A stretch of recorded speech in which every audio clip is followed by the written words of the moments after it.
My name is Justin. I work for Omlid and Swinney Fire Protection. This is going to be your incipient stage hand portable fire extinguisher training. It's a small and contained fire, not spreading rapidly, confined to the original fuel source.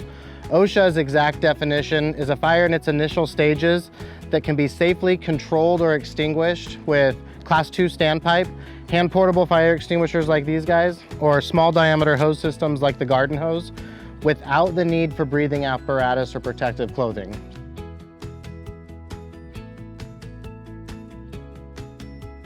So if you're gonna go into a one entry, one exit break room, office, so you wanna make sure you leave the means of escape at your back. That way you can attempt to fight the fire. If you don't get it out, you can just turn around and get yourself out safely without having to cross back through the hazard.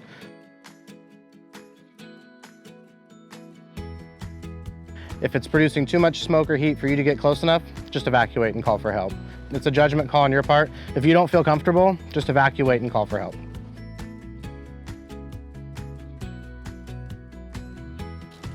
So these are the three elements you need to create a fire. You need oxygen, heat, and a fuel source. What a fire extinguisher is going to do is it's going to attack one element of that triangle, hopefully eliminate one element, hopefully eliminate the fire.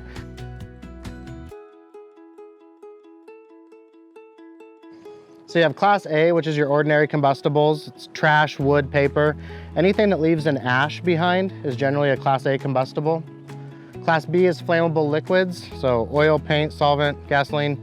Anything in a liquid state that's flammable is going to be a Class B fire. Class C is energized electrical equipment, and a good rule of thumb on that is if it's plugged in, it's considered energized. If it's unplugged, it's non-energized, and it'd probably fall back into a Class A fire. Class D is a specialized combustible metal fire. There's 5 combustible metals.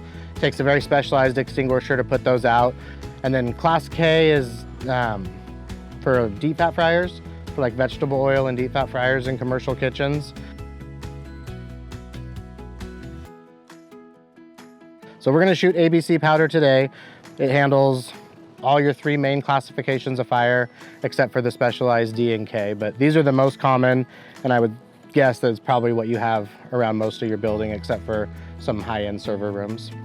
All fire extinguishers have their classifications right on the front label, so ABC. It'll all tell you right there what it's for: trash, wood, paper, liquids, electrical equipment.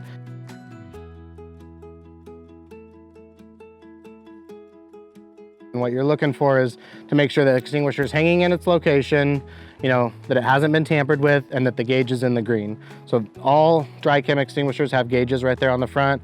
There's a little green pie shape. There's a yellow needle. You just want to make sure that that needle's in the green. If that needle's not in the green, then you'd want to let somebody know so that way they could get it recharged. If a dry powder extinguisher gets shot even just a little bit, and it'll slowly lose its pressure over time, the powder gets up into that valve and the valve won't seat completely closed, so it'll slowly lose its pressure. So if you ever shoot off an ABC and even just a tiny bit, you don't ever want to just hang it back on the wall.